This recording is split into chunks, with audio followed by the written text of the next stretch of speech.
BJP पर CM Gehlot ने एक बार फिर से हमला बोला है। पुडुचेरी मामले में बीजेपी पर निशाना साधा।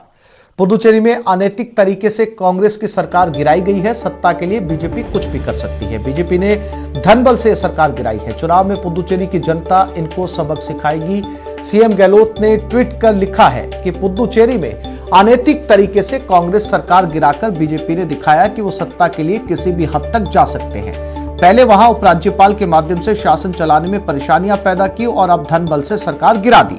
पहले कर्नाटक, फिर मध्य प्रदेश और अब पुडुचेरी में विधायकों को प्रलोभन देकर इस्तीफा दिलवाना भाजपा का गलत तरीके से सत्ता हथियाने का नया तरीका बन चुका है। उन्होंने राजस्थान में भी अनैतिक तरीकों से सत्ता हथियाने की कोशिश की, जिसका यहां की जनता ने उन्हें मुंहतोड़ जवाब दिया। भाजपा इन तौर तरीकों से लोकतंत्र को खत्म करना चाहती है। लोग इनकी चालों को समझ चुके हैं। आने वाले चुनाव में पुडुचेरी की जनता भाजपा को सबक सिखाएगी।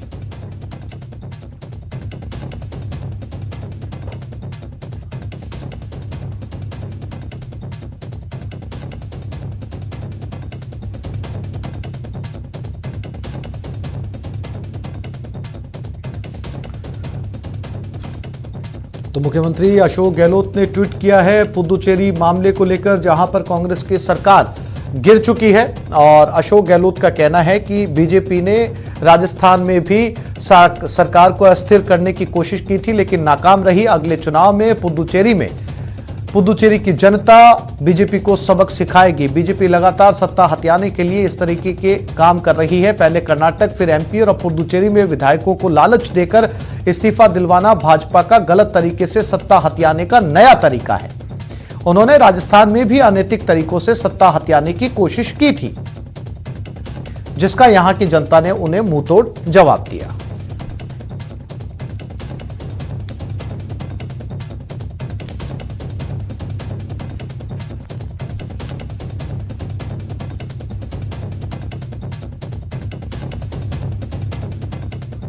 और अब बात लेटर बम पर बीजेपी में बवाल की। प्रदेश बीजेपी में बवाल थमने का नाम नहीं ले रहा। बीजेपी के कुछ विधायकों ने सदन में खुद को अलग थलग करने के आरोप लगाए और उसकी शिकायत चिट्ठी लिखकर आलाकमान से कर दी है। इसको लेकर नेता प्रतिपक्ष गुलाबचंद कटारिया ने कहा कि इस मामले में प्रदेश बीजेपी अध्यक्ष से बात की जाएगी। साथ ही उन्होंने सदन में पक्षपात के आरोपों पर प्रतिक्रिया भी दी। उन्होंने कहा कि बेमौसम की बारिश है और इसे समझना होगा। इन्हीं सभी मुद्दों पर गुलाबचंद कटारिया से खास बात की हमारे संवाददाता सौरभ गृहस्थी ने। बीजेपी में अंदरूनी सियासत उफान पर है और नया मामला विधानसभा में पक्षपात का जो है वो आरोप लगा है। इस वक्त नेता प्रतिपक्ष और बीजेपी के वरिष्ठ नेता गुलाबचंद कटारिया साहब हमारे साथ मौजूद हैं। सर, ये जो नया पत्र आया है उसे किस प्रकार से देखते हैं आप? मेरे पास तो पत्र नहीं आया, लेकिन जैसे अखबार के माध्यम से पढ़ा है, प्रदेश अध्यक्ष जी को कोई पत्र लिखा है तो प्रदेश अध्यक्ष जी से आने के बाद उनसे चर्चा भी करेंगे, पत्र भी देखेंगे। और मैं सोचता हूं कि जिन लोगों ने किस आधार पे शिकायत की, मुझे तो कुछ लगता नहीं, क्योंकि मैंने इस बात की पूरी कोशिश की कि राज्यपाल के अभिभाषण पे जो भी फर्स्ट रैंक के जितने लोग बोलना चाहते थे, एक एक के नाम पुकार के लिख करके बुलाए हैं। और इतने लोग तो पहले कभी नहीं बोले जितने अब की बार राज्यपाल के अभिभाषण बोले। ये ज़रूर है कि हमने लिमिट जरूर किया, सबको 10-12 मिनट में समाप्त करना, चाहे वो बड़ा सदस्य है, पुराना सदस्य है, नया सदस्य है, और जो नए हैं उनको भी पूरा बोलने का मौका दिया। इसलिए इसमें तो नहीं रहा सवाल। कहीं किसी ने जैसा कहा है कि मैं उनको स्थगन प्रस्ताव, तो मैं सोचता हूँ पहले 4 स्थगन प्रस्ताव आते थे, अब की बार हमने कोशिश करके 8 किया और 8 स्थगन प्रस्ताव केवल और केवल विपक्षी देता है। इसका मतलब हमारा कोटा बड़ा। पर्ची में तो किसी की भी निकल सकती थी, चाहे पक्षी निकले चाहे विपक्षी निकले। अब तो 100% हम ही लोगों को। लेकिन अध्यक्ष जी का कहना भी सही है और मैं भी मानता हूं कि सब्जेक्ट मैटर ऐसा हो जो तुरंत करंट किसी विषय पर हो तो वो स्थगन का विषय वस्तु बनता है।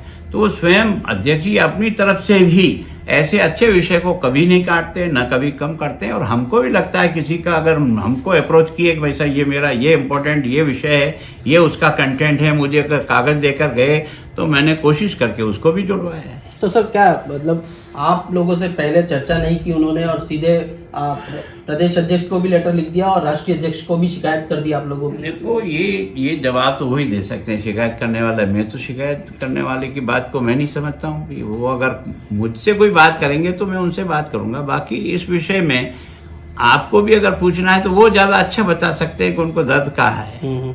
तो क्या लगता है कोई किस प्रकार का कोई षड्यंत्र चल रहा है पार्टी के अंदर ही? नहीं, षड्यंत्र तो नहीं लगता मुझे, लेकिन ये बेमौसम बारिश हुई है, इसको मुझे भी समझना पड़ेगा और जिन लोगों ने लिखा उनसे भी समझने की कोशिश करूंगा। लेकिन सर, जब कांग्रेस सरकार जो है वो आपको किसानों को लेकर घेर रही है, महंगाई को लेकर घेर रही है, इस बीच में आपकी पार्टी के नेता आप लोगों पर ही सवाल खड़े कर रहे हैं। देखो, ये सवाल तो वही जवाब दे सकते हैं, न तो मैं गिरा हूँ न मैं गिर सकता हूँ, कारण कि मैं बहुत दिमाग से साफ आदमी हूँ। मैं वो काम करता हूँ जो पार्टी के लिए, संगठन के लिए हितकर होता है। मेरे जीवन में 40 वर्ष में ऐसी एक घटना नहीं आई हो जो पार्टी लाइन से अलग गई हो, तो मैं कोशिश करूँगा क्या बात है समझ करके उसका हल निकालूंगा। तो इसके पीछे एक बात ये भी बात सामने आ रही है कि ये वसुंधरा खेमे के जो तमाम विधायक हैं वो पार्टी में एक तरह से वसुंधरा राजे की लीडरशिप को माना जाए और उस प्रकार की कोई साजिश लगती है? मैं सोचता हूँ लीडरशिप को माना नहीं माना ये तो केंद्रीय नेतृत्व तय करता है।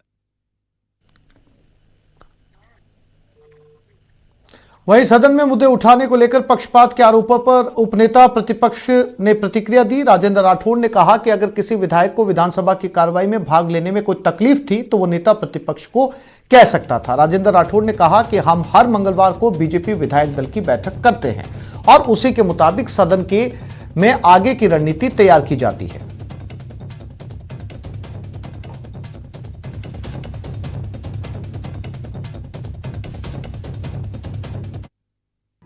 और मैं तो आश्चर्यचकित हूं, जिन माननीय विधायकों के नाम मैंने समाचार पत्रों में कार्रवाई पर भाग नहीं लेने के आरोप के साथ मैंने पढ़े, उनमें से 80% माननीय विधायकों ने इस छोटे सत्र के अंदर किसी न किसी रूप में अपनी बात सदन में कही है, सदन की कार्रवाई में भाग ली है।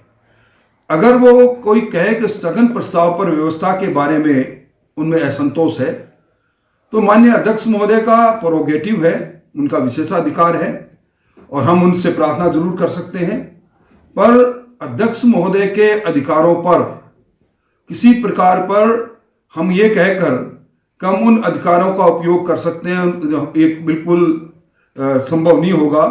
अध्यक्ष सर्वोपरि आसन है, इसलिए मैं समझता हूं कि जो कुछ भी पत्र जिसके बारे में समाचार पत्रों में प्रकाशित हुई है कुछ समाचार, अभी तक मैंने उस पत्र को देखा नहीं और मैंने प्रदेश अध्यक्ष महोदय से भी बात की है, चर्चा की है, उनके पास कोई पत्र आया है तो उन्होंने भी अनभिज्ञता जाहिर की है।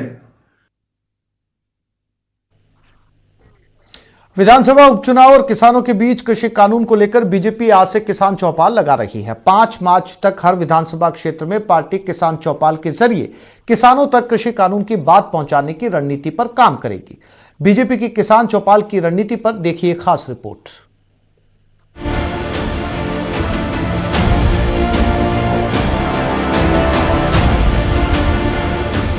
बीजेपी की किसान कल्याण चौपाल, किसानों तक पहुंचेगी कृषि कानून की बात। किसान मोर्चे ने प्रत्येक मंडल स्तर पर किसानों के साथ बैठकर चर्चा करने का कार्यक्रम तय किया है। उपचुनाव के लिए बीजेपी की किसान नीति। किसान मोर्चा के माध्यम से राजस्थान के चारों उपचुनाव वाली विधानसभा क्षेत्रों में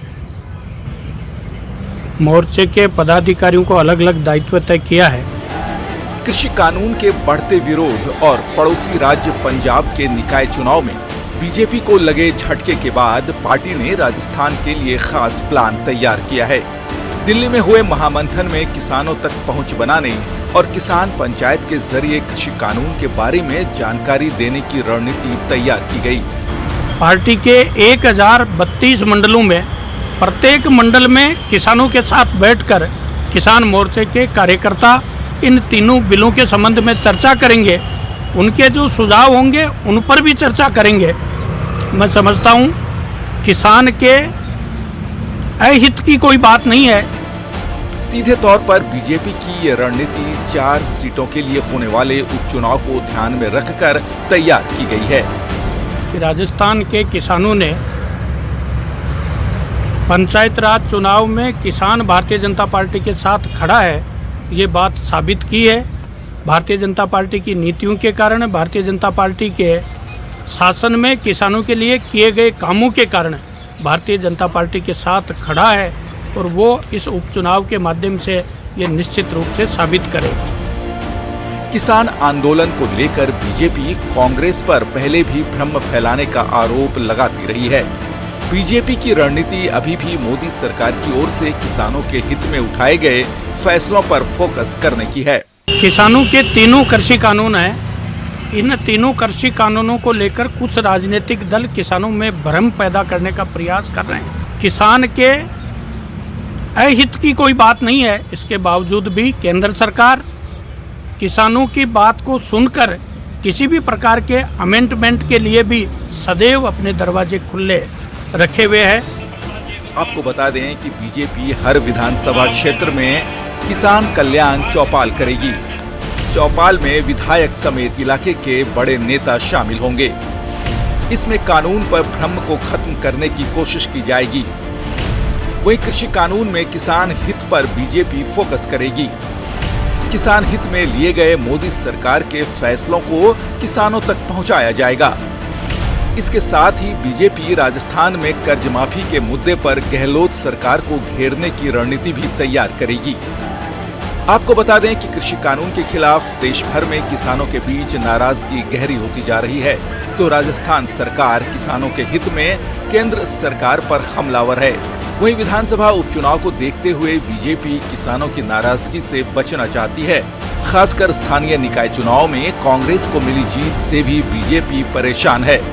लेकिन सवाल है कि क्या बीजेपी पार्टी के अंदर की खेमेबाजी से बाहर निकलकर किसानों तक अपनी बात पहुंचा पाएगी। Babulal धायल, news 18 network, Jaipur.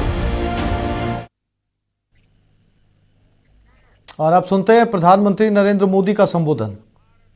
ज्ञान विज्ञान का एक प्रकार से तीर्थ है। महर्षि अरविंदो, मोतीलाल रॉय, रास बिहारी बोस, बिपिन बिहारी गांगुली, कन्हैयालाल दत्त, उपेंद्र नाथ बंदोपाध्याय, अनगिनत ऐसे महान व्यक्तित्व का नाता इस धरती से है। ये वो धरती है जिसने रामकृष्ण परमहंस जैसे महान संत हमें दिए। माउंट एवरेस्ट को मापने वाले महान गणितज्ञ राधानाथ सिगर, महान भाषाविद बुदेव मुखर्जी, ऐसे मनुष्यों का भी नाता इसी मिट्टी से रहा है।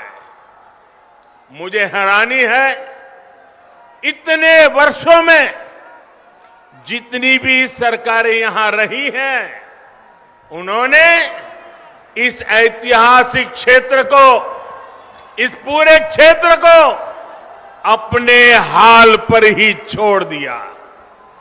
यहां के इंफ्रास्ट्रक्चर को, यहां की धरोहर को बेहाल होने दिया गया। मुझे बताया गया है कि वंदे मातरम भवन, जहां बंकिम चंद्र जी 5 साल रहे, कहते हैं कि वो तो बहुत बुरी हालत में है। ये वो भवन है जहां उन्होंने वंदे मातरम की रचना को लेकर मंथन किया। वो वंदे मातरम जिसने आजादी की लड़ाई में नए प्राण फूके, हमारे क्रांतिवानों को नई ताकत दी, मातृभूमि को सुजलाम सुफलाम बनाने के लिए हर देशवासी को प्रेरित किया। वंदे मातरम सिर्फ इन 2 शब्दों ने गुलामी की निराशा में जी रहे देश को नई चेतना से भर दिया था। ऐसे अमर गान की रचना करने वाले के स्थान को न संभाल पाना बंगाल के गौरव के साथ बहुत बड़ा अन्याय है। और इस अन्याय के पीछे बहुत बड़ी राजनीति भी है। ये वो राजनीति है जो देशभक्ति के बजाय वोट बैंक, सबका विकास के बजाय तुष्टीकरण को बल देती है। आज यही राजनीति बंगाल में लोगों को मां दुर्गा की पूजा से रोकती है, उनके विसर्जन से रोकती है। बंगाल के लोग वोट बैंक की राजनीति के लिए पेट्रोल डीजल की कीमतों पर आग लगी हुई है और पेट्रोल डीजल के बढ़े दामों को कांग्रेस ने सियासी मुद्दा बनाया है। वो अलग अलग तरीके से सरकार को घेरने में जुटी हुई है। एक और जहां ट्रैक्टर पर सवार होकर सरकार को घेरा है, तो वहीं रॉबर्ट वाड्रा ने साइकिल चलाकर सरकार पर निशाना साधा है।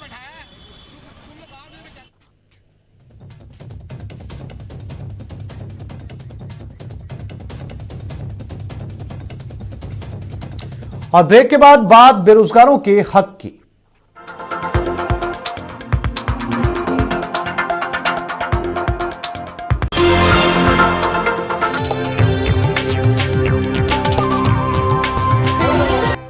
और जयपुर में हक के लिए हल्ला बोल, बेरोजगारों का 8 दिन से धरना जारी है। सरकार की ओर से वार्ता का न्योता मिला। राजस्थान बेरोजगार एकीकृत महासंघ प्रतिनिधि मंडल सचिवालय पहुंच चुका है। मंत्री सुभाष गर्ग के साथ ये वार्ता चल रही है।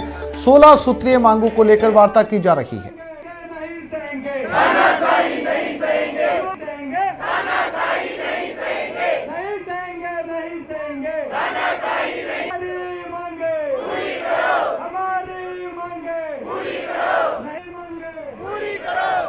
और इसी खबर पर ज्यादा जानकारी के लिए बात करते हैं हमारे संवाददाता प्रेम नारायण मीणा के साथ। प्रेम, 8 दिनों के इस धरना प्रदर्शन के बाद में सरकार की तरफ से वार्ता का निमंत्रण आया है, वार्ता शुरू हो चुकी है। क्या कुछ सरकार की तरफ से कहा जा रहा है, कोई जानकारी? बिल्कुल आसिफ जी, वार्ता शुरू हो गई है और मंत्री सुभाष गर्ग के साथ ये वार्ता हो रही है। जो डेलीगेशन है वो सचिवालय पहुंच गया है। दरअसल जो गत कई दिनों से जो बेरोजगार अभ्यर्थी है वो धरने पर बैठे हुए थे। आखिर में सरकार ने वार्ता के लिए बुलाया था।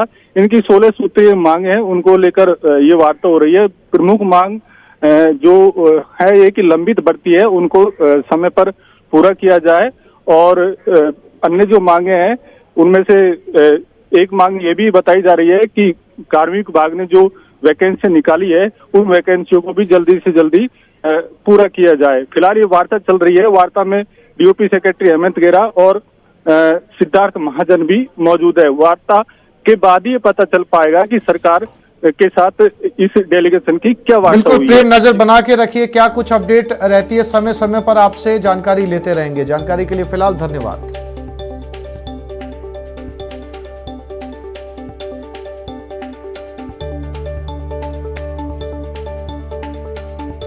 राजस्थान यूनिवर्सिटी में आज छात्रों का हंगामा हुआ देखने को मिला और आरयू के मुख्य द्वार से लेकर कुलपति सचिवालय तक छात्रों ने नारेबाजी कर प्रदर्शन किया। छात्र संगठन एबीवीपी और एनएसयूआई के कार्यकर्ताओं ने अलग अलग प्रदर्शन किए। विद्यार्थी परिषद कार्यकर्ता अपनी मांगों को लेकर दंडवत लेटकर विश्वविद्यालय प्रशासन का ध्यान आकर्षित करते नजर आए। एबीवीपी ने 21 सूत्रीय समस्याओं को लेकर विश्वविद्यालय प्रशासन को ज्ञापन सौंपा, जिसमें खास तौर पर उन्होंने मांग ये रखी कि विश्वविद्यालय में ऐसे कई शिक्षक हैं जिन्हें कई कमेटियों का प्रभार दिया हुआ है। दूसरी ओर कैंपस के ही वीसी सचिवालय में एनएसयूआई स्टूडेंट्स भी आज प्रोटेस्ट पर रहे, जिन्होंने आज वीसी दफ्तर में धरना दे दिया। एनएसयूआई आरयू में 10% सीटों की बढ़ोतरी की मांग कर रहे हैं। व्यक्ति परीक्षा नियंत्रक जो है लगातार 4 वर्षों से एक ही पोस्ट पर बैठा हुआ है और अनेक लाभ के पदों पर एक व्यक्ति 7-7 पोस्टों पर है। उसी के साथ में फर्स्ट ग्रेड की भर्ती जो है उसमें सेट होनी चाहिए। उसके अलावा यहाँ पर जो छात्रवृत्ति है उस छात्रवृत्ति के छात्रों को जो प्रमोट किया गया उनको छात्रवृत्ति नहीं मिलेगी। ऐसी विभिन्न मांगे हैं। और दूसरी बड़ी मांग ये है कि राजस्थान विश्वविद्यालय के जो छात्र हैं उनको 5% बोनस कोरोना में नहीं दिया गया है, जबकि अन्य विश्वविद्यालयों में 5% बोनस दिया गया है, जिसके कारण ये छात्र उन अन्य छात्रों से पिछड़ जाएंगे। इसलिए 21 सूत्रीय मांगों को लेकर एक एक मांग पर गहनता से विचार करने के साथ ही इस कुलपति महोदय को। और अब देखते हैं टॉप 10 वायरल। सोशल मीडिया पर इन दिनों डांसिंग दादी का लोग डांसिंग